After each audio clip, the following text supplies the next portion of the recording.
All right, so the question is the key to understanding this is about understanding what student achievement means. Maybe if it says student success. Well, it depends on how you define success. Keep going. Again, we want this to be a whole group discussion, not individual discussions. When I internalize something, it automatically changes what happens in the classroom, and usually if I've got it imprinted, I can see it imprint on them so much more successfully. So yeah. So your culture as a learner affects the culture of the kids in front of you. And what you believe and how you behave dictates that. I think we're going to struggle to break that mental model of what we currently do unless that word classroom changes to community or teacher turns into community learning. Because I think we're talking about physical spaces of learning, and until we change that mental model, we're going to have a hard time influencing what's said. Yeah, and we use the language in our framework, the student school experience. Like that. Because that we get them for 13 years, and we orchestrate all kinds of things with them and for them and to them. So how does that come together into that total school experience? Becky, we allow parents to send their children to us for 25,000 hours. Just like stop and think about that for a minute. 25,000 hours. What are we doing with those 25,000 hours? To Bob's point, where is it happening and why? I think those are great. So if we take Cass's definition of teacher learning, then we can sort of equate that with a way of being. The teacher has a different way of being after going through some stuff. That means they don't have to rely on recipes that arise from typical staff development initiatives, professional learning initiatives. They will be prepared to be spontaneous and serendipitous whenever something arises with a particular kid. What else? Yes? When I first read the quote, student achievement is most influenced by classroom practice, students come to my school with so much more. It's not the classroom practice, there's a lot going on outside when they come in. So not having breakfast, 1 and 4, and like seeing trauma in their life, physical violence at home. So that, if we can address that in professional learning at some point, how to work with that, I think that's, I don't know, I guess that would change what we do in class and approach and sort of have a relationship with students in a different way. That's really interesting because, you know what, I think in my content, in my experience, professional development in a lot of ways focuses on instruction. Would you agree with that? Yes. Okay, some of you are agreeing with that, and some of you aren't. And the idea is that if you instruction's a small piece. I'm not even interested in instruction. I'm not. Okay? I'm interested in learning. And I'm interested in instruction as it folds into learning, because if a student doesn't show up with the breakfast, that impacts learning. If the student's being bullied in the hallway, that impacts learning. So it's not about instruction, it's about a whole ecology of kinds of interactions across a range of experiences that support learning. It's not just about teacher focus, it's student focus. All right. Okay, so there's some ideas here. This is important to define and what that means for your organization. Classroom practice seems to be a hot button issue with you. We realize that classrooms, you believe that the classrooms that exist currently are still relevant? As a question for you, okay, the first idea of changing the classroom is to rethink the fact that it doesn't have to be a classroom. Like professional development, classroom carries baggage too. Okay? There are a lot of good things in classroom, but what's the next iteration beyond it? Go ahead. I was going to say, I, like many people, was struck by that, like, student achievement, right? And I like to have my conversations about defining student achievement, but I also find that, like, in culture work where you're trying to, like, shift culture, it's not useful to mandate that you have a final decision about what student achievement means before you get started, because then you'll never get started. So kind of, if you want to be, and sometimes I am and sometimes I'm not, like a little bit sort of subversive and want to make sure we're constantly getting toward a better definition of that, sometimes it's useful to let people think it is whatever it is. Would you be more comfortable, instead of saying student achievement is an endpoint, but would you be more comfortable saying starting with the student experience. Well, And I defining mean, student I experience. personally like that idea, and I'm actually going to start using it, but I also feel like everybody really thinks they know what student achievement is when you start a conversation with them. So like, just let that go sometimes and start talking about what we're going to do together. Okay. Question 2. Awesome. Requirement to learn new content will always be part of any professional's job. Teachers included. The real power comes in knowing how to go about doing that and having the stance, strategies, and skills to know how to learn. Here's my, I made Kristen put this in, so I have to ask this question. Are teachers learners? It's an important question. Are teachers learners? Well, I mean, think about teachers in your building. Are they learners? And how do you know that they're learners, and how does that reflect on a daily basis that they're actual learners? I can tell you for, well, I'm not going to say it since we got live stream. So I think most states have like recertification requirements. So what if we blew up our thinking about the traditional recertification requirements as a way to document seat time? And we started thinking about that as a way to guarantee continuous professional learning. So, Okay, but I'm going to go back. Are teachers learners? Tackle it head on. A lot of, yeah. I think we have to teach them how to be learners. Pardon me? First, we have to teach them how to be learners first. Because Well, hold on a second. They have to be learners because they have to be recertified? Come on now. Seriously? Come on, go. I think they have to be, a lot of us grew up in like industrial education, and so it was all sit and get, and that's not learning. So we have to reteach them how to learn. Right, yeah, we have have to- to break the cycle. So part of the issue is that we teach the way that we were taught. And we have really awesome teachers, and we want to teach that way. And a lot of people become teachers because they love school, and they don't understand when they get into a classroom, and they're trying to teach the way they love, and they don't get that context. So that we definitely have to encourage them to understand that they have to become learners. And they have to be encouraged. They have to have leadership that encourages them to try these things. You have to have leadership that has to encourage a professional educator to be a learner. yes. Seriously, that's not something that's self-actualized? Really? Seriously? It's hard if a principal doesn't like or support you in what you're doing. It can be difficult to keep trying those new things Fair because enough. it gets big down. Fair enough. Also, part of learning is making mistakes, and teachers need room to practice. So being okay, it's okay to make, as learners, people put teachers on these kids, parents, administrators all think everything has to be perfect all the time. But as a teacher, you make mistakes. You have to learn from your mistakes. So it's messy, and there's an ambiguity about it that's how you grow. Do teachers wait for learning to be supplied for them? Yes, in many cases, absolutely. So Breyer, Will and Brendan and I were chatting about this before the session. Breyer and Scardamelia, who've done a lot of work on expertise, talk about two different kinds of teachers. Those, well, in a broad stroke. Expert teachers, expert learners, are living at the edge of their competence. Here's ZPD, sorry. Say that again, Peter. That was an important point. Living at the edge of their... They're living at the edge of their competence, just like we wish kids to do. But we sometimes mistake other teachers who look like experts, but they're actually known as experienced novices because they've got the classroom management nailed down, they've got the lesson plans all nailed down, they've got all that stuff nailed down. But they're not expert learners because they're not learning and questioning and reflecting on their practice. Very nice literature. Surpassing Ourselves is the name of the book. Peter, it's almost like the difference between competence and growth. So are they a competent person, or are they actually still growing and becoming better? Yeah.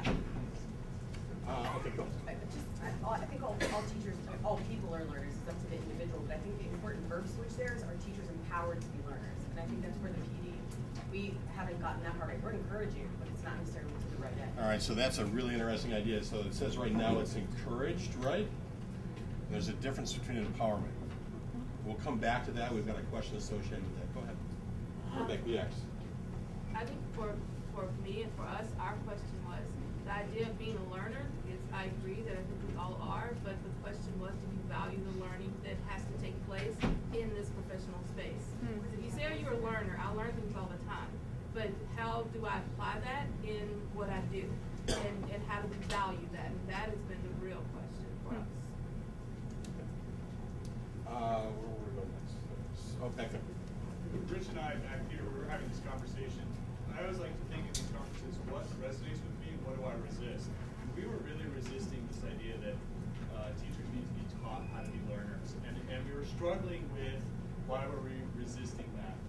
Not that Laura brought that up. Really, it's that do we, and she captured it perfectly, do we empower people? I mean, I have this deep conviction that we're in this because of our love and our passion for learning and discovery. I really feel that almost every educator would move to becoming deeply engaged, pushing themselves out of their comfort zone if they were so empowered. Do we have the systems in place to constantly empower them, and they will grow in that. So, Laura, thanks for giving us that, because that one little shift empowered us. Yeah, and it's how, so when I shifted from a teacher to an administrator, my goal in my own mind was, how do I every day have a propensity for yes, to say yes. If you want to do something, you're asked to do something, the answer is yes. And when you tweak a little bit, but can I take this Thursday to go to a STEM conference? Yes. Do whatever you need to do? Yes. Have you empower to do that? I don't like to discount the ability or professional responsibility that all teachers have and that they put on themselves. One of the tensions I put on the floor is the difference between engagement and empowerment, and what that means. And I would offer in a lot of cases, we want kids to be engaged, and that's something we try and do to kids, as opposed to empowerment and giving them choice and agency to act results in the deepest sense of engagement. Okay? One last comment on this question, we'll go for it. So I think all teachers are learners, and I think everybody gets to be a teacher because they want to make a difference and they're excited. And I think this is one area that education can learn from the business world. So take, for example, these big companies like Google that are making these big changes. Teachers are overwhelmed. I can't be a learner if I have to work all summer to make ends meet. I can't be a learner if I got to do SGOs and park prep and everything. I often feel as a teacher that the last thing I ever do is teach. I got to go here, I got to do that, I got to fill out that paperwork. So I think if we want to get our teachers to fall back in love with learning, we have to find a way to take either some of the stuff off their plate, or we have to find a way to maybe help them navigate this overwhelming amount of stuff that they have to do. Don't you think we've got a heck of a problem on our hand? We have to help teachers fall back in love with learning. It is. I mean, you have to understand, we're in a room with 1% here. I have a school district where many teachers have been attacked by parents and not backed up by administration, overwhelmed with kids who have all this baggage coming in. My school district where I taught was a Title I, you know what I mean? And yeah, you kind of do have to help them fall back in love with learning, because unfortunately, I have many teachers, I feel that they don't like kids anymore. They don't teach anymore. They've been in it so long ago, where else can they go? What else can they do? They go through the motions. That's time to do that. All right. We're going to move on in terms of time. And I'm going to agree at some level that there's some issues, and that's something to consider as we move forward of what he just said. This is a raise your hand vote kind of question. We're not going to discuss around it. Does a typical model of PD really support learning? Okay. Next question. All right. You know what? Well, we did define typical. So typical is actually what you define on your table. So using the definition you've agreed with as far as current conditions, kind of thumbs up, thumbs down, somewhere in the middle. What you got going right now, does it really work? Yes. So we've got some yeses, some no's. We have like a Okay, so we're all over the place. Okay. All right. So, question for you. Here it is. If we're sort of there, what do well-designed learning experiences for adults look like? And this is indeed realizing that there are needs. And you're probably, had a chance to maybe perhaps even design for some professional development. What do really well-designed adult learning experiences look like? Tell us. So I have a question real quick. You were going to talk earlier about personalized versus personal. Because Yeah. I would say personalized, by have a feeling you don't like that word.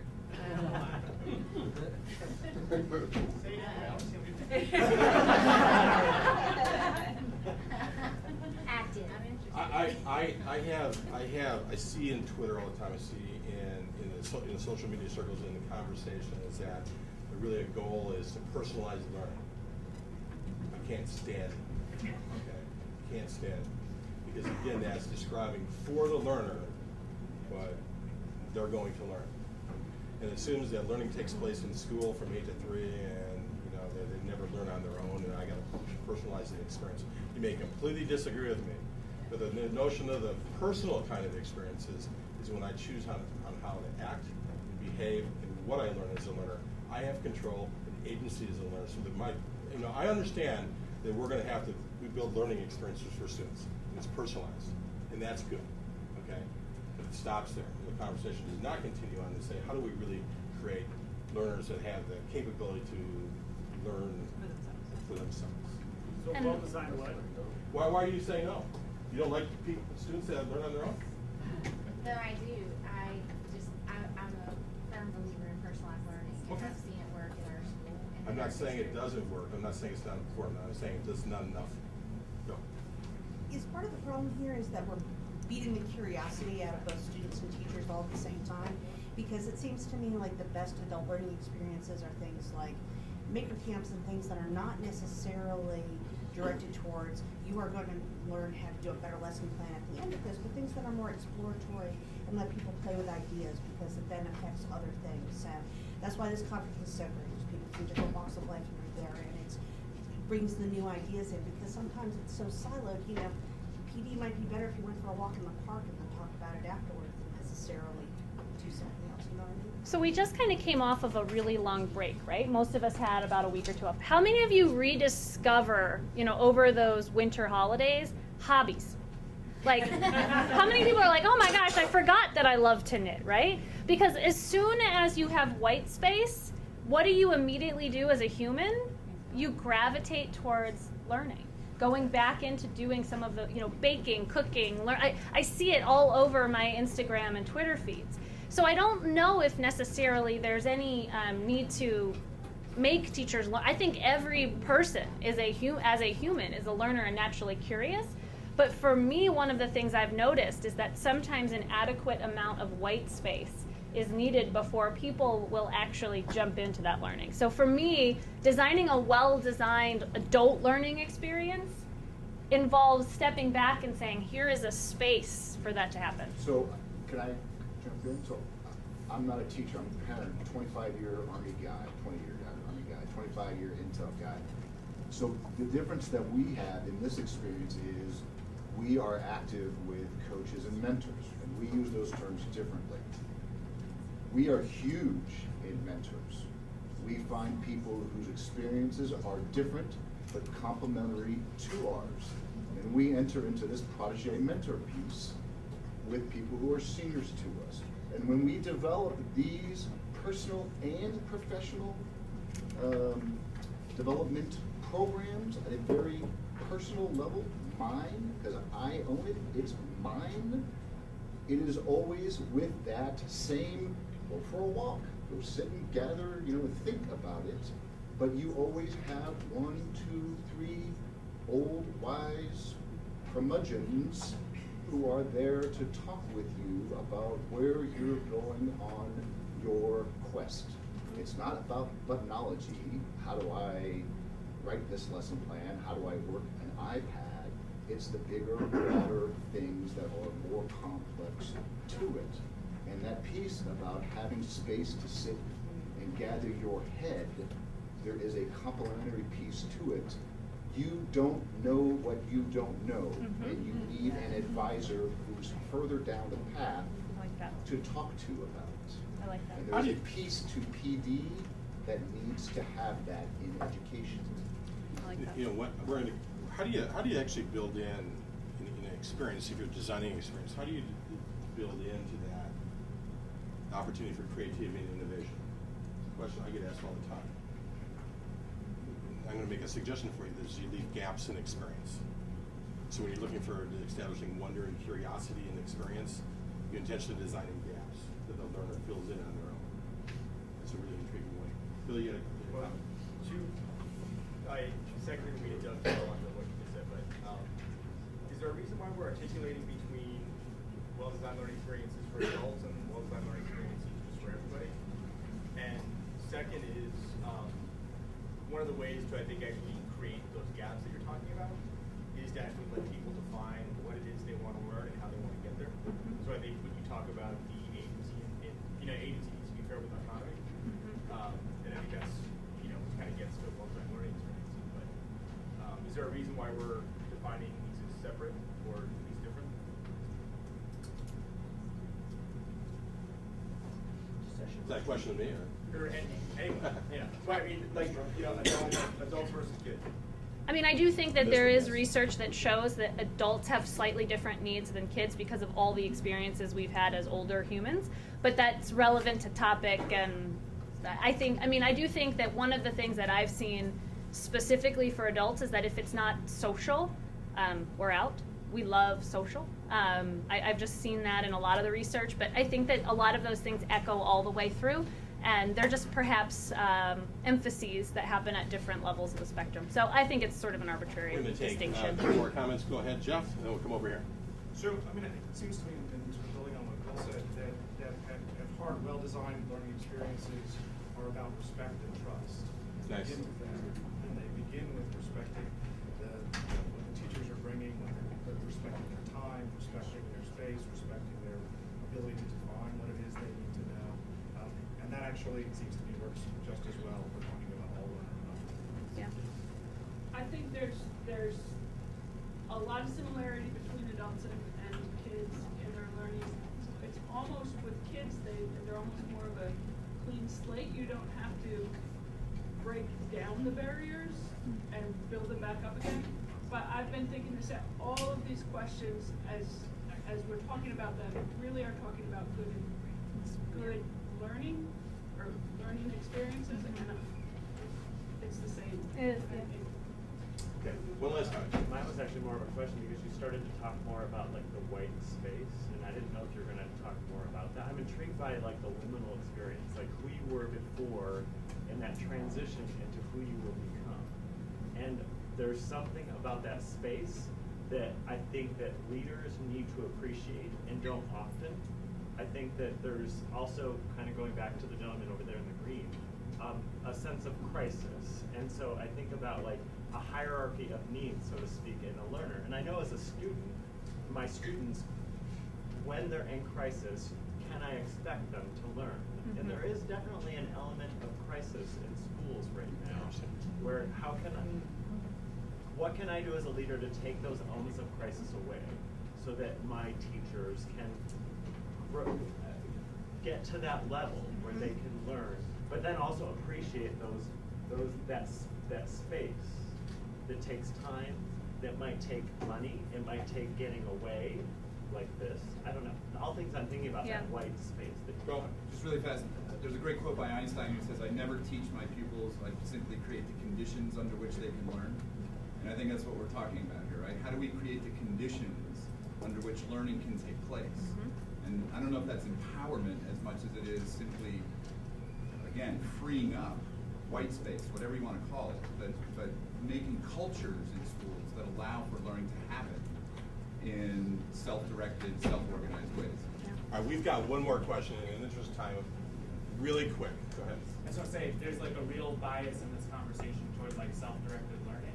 I think from the perspective of someone from a public school system, it's also really important who's paying attention to making sure that when people are doing self-directed learning, they're paying attention to issues like racism and bias and sexism and things like that. It's very important. Okay, final question, well said. How do schools create the culture of teacher-learner agencies? Let me explain a little bit about climate and culture. And I'm a big believer in this. Your school climate is your current conditions, right?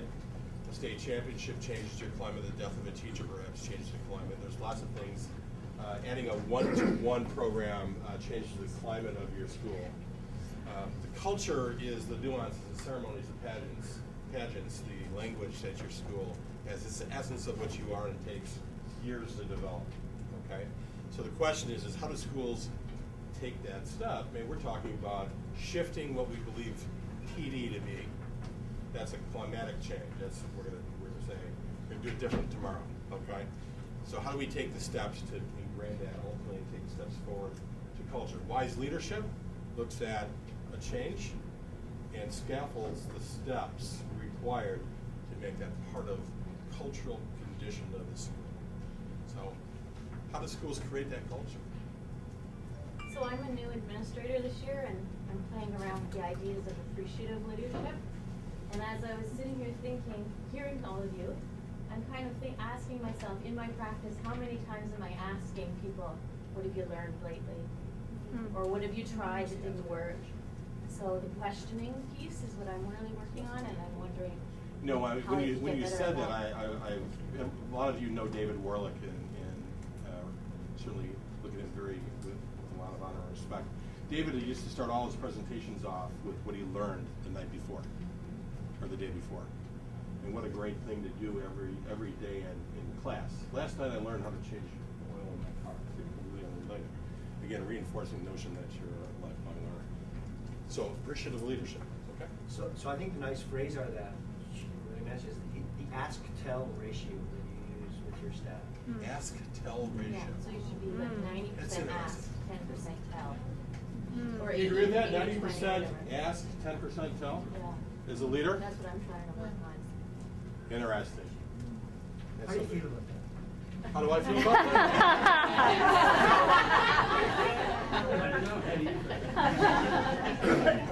Is it possible? Thank you, Jill. Is it possible to do both at the same time? If you exercise the art of questioning, you can convey information to get people to engage in it deeply. You're actually telling people where you want them to start thinking by the question that you choose to ask. How provocative is your question, just like today? You can do both. It doesn't have to be one or the other. As the teacher, as the learner. So that's so interesting because this book, Appreciative Leadership, the first activity as a leader is to define your core values, and then you start to ask questions that reflect your core values, which is exactly what you just said. In a way, you're telling, but you're getting people thinking. Yes, manipulation. It's creative conversation. How about that? Yeah, creating conversation, creating a direction for conversation. Go. If we're talking about agency, it doesn't necessarily have to be imposed or necessarily nurtured. I think agency can emerge from middle level folks in the school. And I think it has to, if we're going to be honest and true to ourselves, as teachers, we've got to say, I'm wondering if we do something different, would different things happen? I feel for the administrator who is so overwhelmed with dealing with whatever is coming across his or her desk that if I were in a school as an administrator today, I would welcome a team of teachers coming to me with their own agency and saying, why don't we create, why don't we try? It's not going to happen in a large district, maybe like the city of Philadelphia, but it can happen in so many more places than it's actually happening, recognizing our own implicit power as people who know what we're doing. I also think that as administrators, you need to, one, know your staff, know your teachers, who your rock star teachers are, and then build capacity from there. You also have to model what you want teachers to become and not expect them to learn on their own, because we are all busy. Whether you're a teacher, whether you're an administrator, everyone is busy, get caught up in the day-to-day realities of the job, but you have to grow, and the way you grow is by learning. One of the things that's interesting, you said we start with rockstar teachers. Does that mean that you disregard other teachers? Absolutely not. Okay. Absolutely not. However, as we have rockstar teachers, and I use that term very tongue-in-cheek, loosely, and then you have teachers who have potential to be rockstar teachers, but how do you get there? How do you get those potential rockstar teachers to get there? They look to other people to help them learn and grow. I look to other people to help me learn and grow. That's why I'm here. So how do you encourage that? All right, so we've got 25 minutes. And here's what we're going to do. we're going to shift this a little bit. So we've taken you through a series of questions that hopefully allowed you to hear perspectives from lots of different people in the room who come from different places, different roles, and different sets of experiences. And now we want you to really reflect on what you identified as current conditions, full well knowing that some of the things that you've identified in current conditions we absolutely want to change, and some of the things that we identified in current conditions we actually want to build on, strengthen, and make more prevalent. So that because there were really strong things identified, as well as things that we wish didn't happen. So what I'd like you to do is, wherever you'd like to do it, if you're using that T-chart, you want to use the other side of the T-chart, or if you want to create your own space, just hack it, whatever makes sense to you. What is the new vision for professional learning? And the important phrase there is professional learning, not development. This is not something that we want to impose on the other learners in our organization. We want it to be something that's done hand in hand with those learners. And so I think we started to hear a few ideas sort of pop out of this conversation. Things like the 90% ask, 10% tell idea. And things like the spaces with mentorship and really strategic mentorship, and what Kip said around knowing your teachers. So we know that you're probably taking all of those ideas and they're sort of spinning. See if you can identify and commit to some of the things that really are going to form that vision going forward. And what that means is this, is we've got 25 minutes to go. As you go through your discussion, we're only going to give you about 10 minutes to do this. What we want you to come out as you're discussing the future of professional learning, what that might be. We'd like you to do this. You need one shift. So what are you, on your right-hand side or on the one side of your current conditions, what's the one shift you want to make towards a new version of professional learning, or we just call it learning, and then one strategy for it. We're going to spend about 10 minutes trying to figure out, find one thing that you can all agree to that you want to shift in the context of a new vision, one strategy for doing so, and then what we want to do is leave you with a discussion of actionable steps that you develop, okay? So you've got about 10 minutes, and we'll share out your one shift, one strategy in the context of a new vision for professional learning. Does that make sense? Yes. It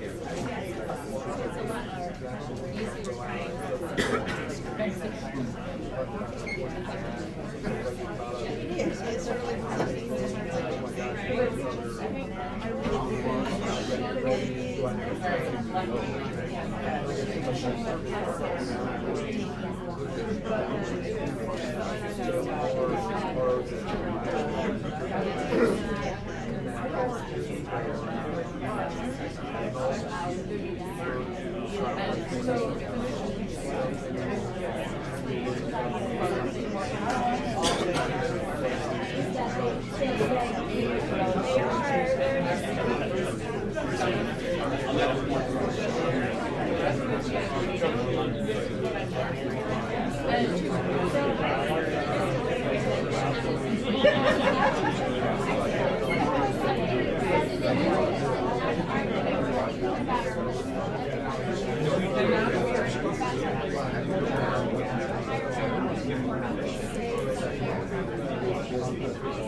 Yeah, and I'm gonna capture. I would say I can capture. And you want to capture? Yeah, sure.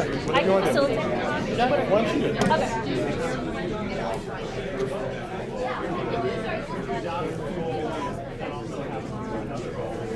All right. Shift in strategy. Bring those conversations to a close. We're going to try to capture all of these ideas from each sort of group, pod, organism, whatever it is you guys are. One shift, one strategy, and we're just going to go around and grab them from each table. So we're going to start over here. One shift, one strategy. What do you guys come up with?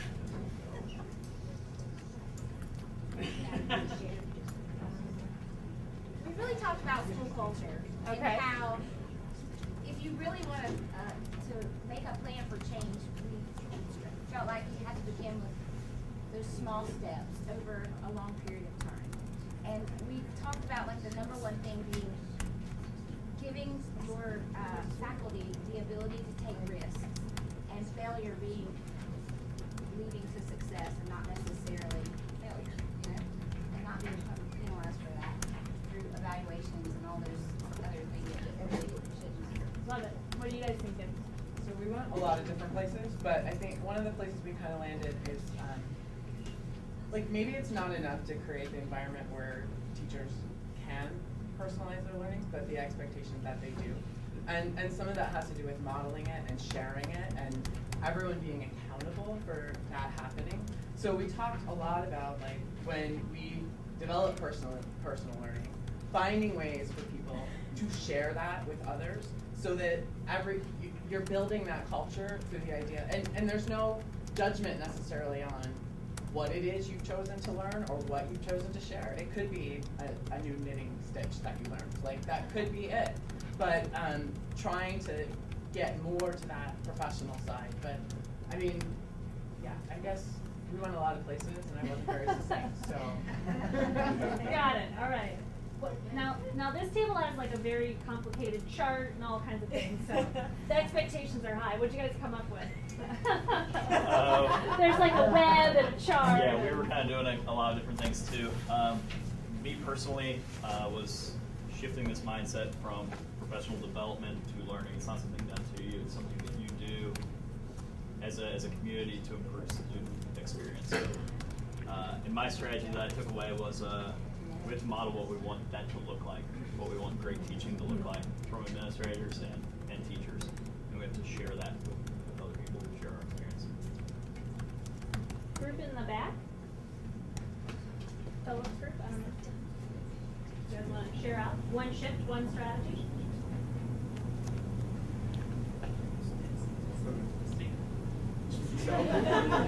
We'll come back to him. Some will come back. Interesting thing at the end that is also really important that it sort of goes with the accountability piece that Everett was talking about. That sometimes we are wondering why we can be so complicit when other educators choose not to engage in learning. Like we'll sit next to someone who's doing something that could be very powerful and important for their students, and the person next to us is grading papers or reading newspaper or checking their Facebook page, and we know it's happening, and we don't say anything. We don't push back on that. We just let it happen. So what's your shift? Like an important shift. So what's your shift? How do you? The shift is to not be complicit, not do that.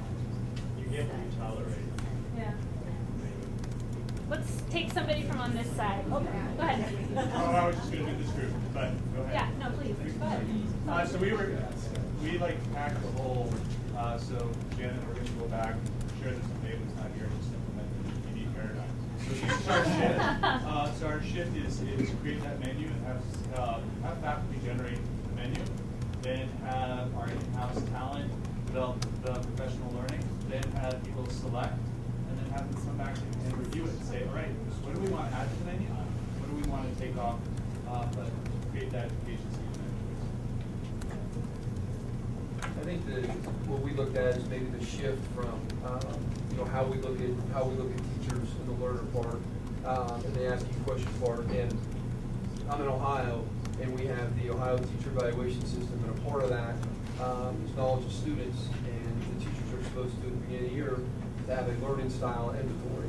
They gather information from their students and how they learn best. And I thought about, somebody also mentioned the part about modeling. And I thought about, well, shouldn't I model that by then getting that information from them?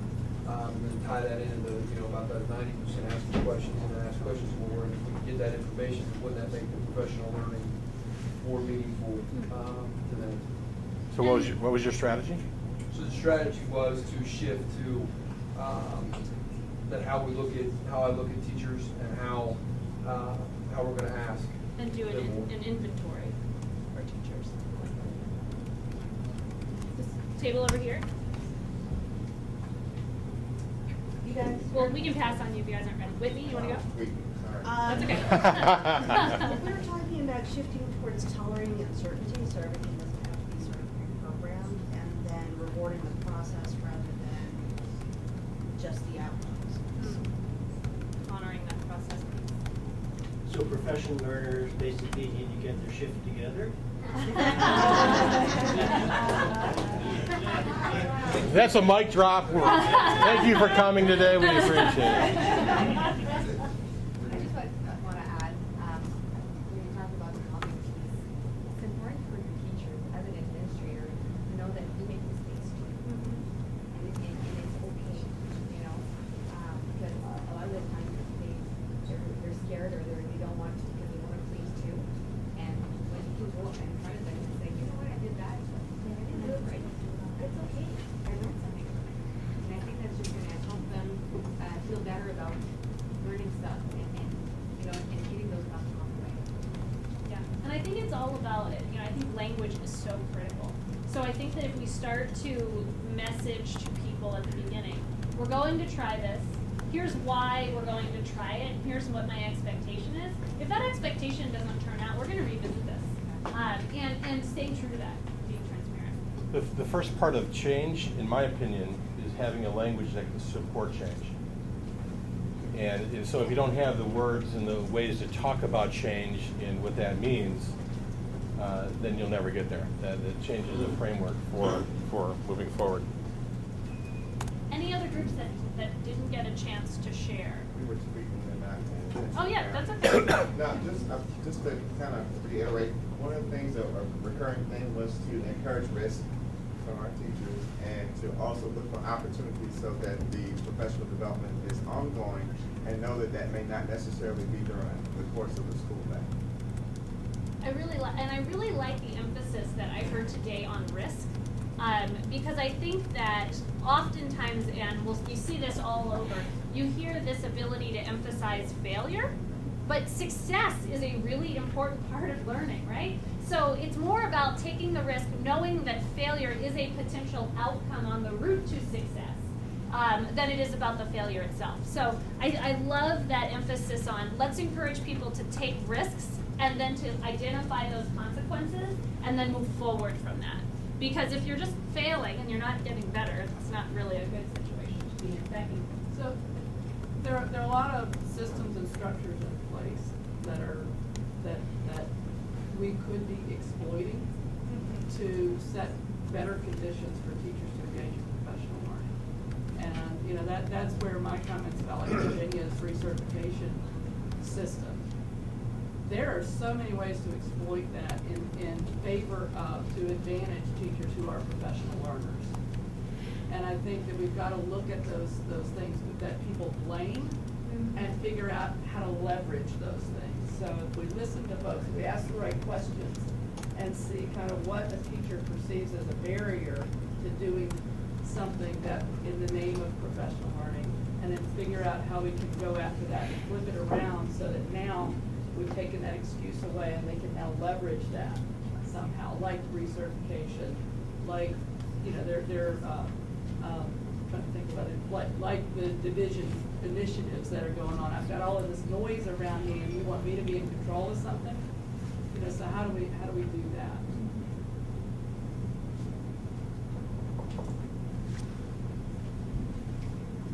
Anything else? Yeah. One more thing, just if we become transparent as learners to our students, it helps their learning too. And I think that sometimes teachers aren't transparent. I used to ask my daughter every year, what did the teachers learn over the summer? Did they tell you? And no one ever actually said that to the students. Yeah, so just saying, here's my process as a learner. Here are the things that I'm passionate about learning. And it doesn't stop. It doesn't stop. So what are you going to do on Monday? Start shifting this. I mean, you're coming here to what? Talk about a lot of great ideas over the weekend, right? With a bunch of people that are like you, interested in shifting and changing the landscape of education. And that doesn't mean anything if you don't act upon it. So, what are you going to do on Monday? That's my question. What are you going to do 6 months from now? What are you going to do from here? Because there's options for doing all those things. It's the first step you could take. And there's a lot of things that, what are you going to do on Monday? What's the value of, what's your takeaway from here that you're going to go back and say, you know what, I need to do this, I'm going to think about this, Monday I'm going to start doing this differently. What would it be? Yeah? Create a refined research learning inventories to find out where teachers are. All right, so start finding out where teachers are and understanding that. I find myself in front of people a lot, and I like the idea, I think it came from Jeff back here, of starting experiences with respect and trust and talking about what that means for us. Okay, so start experiences with trust and what was the trust and respect and trust. Going from there. Okay. Mine's real specific. My Welcome Every Day has like a 3-minute writing prompt. So I'm going to change them to questions. Oh. Shift a 3-minute writing prompt from instruction to a 3-minute question. Instruction to a question. Okay. Other things. Yes. We have a Thursday morning PD in every division at my school. I'm going to ask for a few minutes on Thursday so that I can share what I've learned this weekend and basically start modeling some of the things that we're already talking about. That, you know, I learned this weekend. What did you learn? Did you learn something this weekend? I'm going to take a page out of your books and I'm going to use the word menu. Menu instead of agenda. Okay, go ahead. I am taking 90-10 back, and I'm actually going to watch myself this week and say, am I doing 90-10 or am I doing 50-50? What is that? 80-20.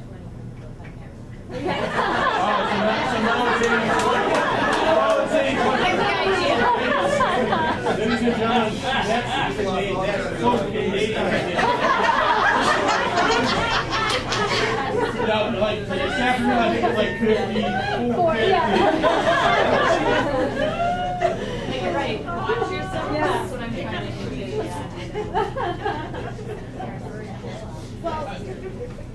do. Yeah, final comment for me, and I'm going to let you bring it home, okay? There's a very obvious, you know, there are things in school districts where you have to engage in training, right? I mean, everybody's got to go through grade book training.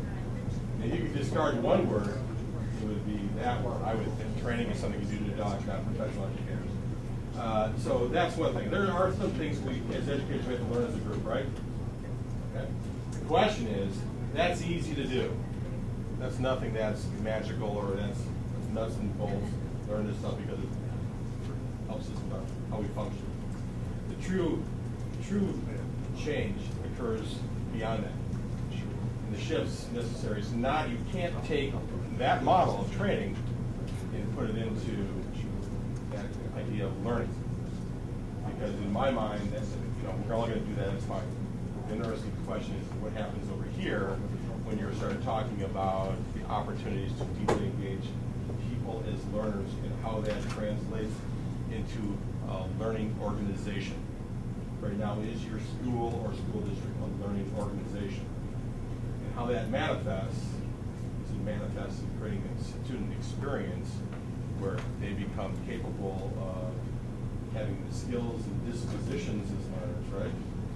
One thing to teach kids how to read is another question about whether or not they'll read.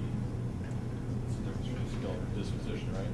So I'm a big fan of creating conditions for lifelong learning. That's interesting. That's just a trajectory, right? That's a distance over time. How do we create conditions for adults and for students for lifelong learning? That there's opportunity at one particular point along that pathway, you learn a breadth of material or ideas. What about life deep learning, or how long that you have depth of experience across a different kind of model for learning, a three-dimensional model. Professional learning, I'm going to just step aside and say, get rid of professional learning, just say learning. Big shift for me, my shift is to... Ladies and gentlemen, as the first session is wrapping up, I would just like to ask that all presenters who have not had an opportunity to pick up their presenter swag bag, if you would go down to the cafe, we have your swag bag. So by all means, thank you so much, everyone. And I just want to leave you with one final idea, and that is a thank you. The ideas in this room were tremendous, and the conversation was very enriching because I know that true learning, and professional learning especially, comes from all of us, not one of us. So I look forward to continuing these conversations and ideas over the next 2 days, and let's make it happen. Let's do this. All right. Thanks, everyone. Have a great conference. Oh, by the way, shameless plug, if you're interested in digital learning spaces, I'm doing a session on that tomorrow. Go to it.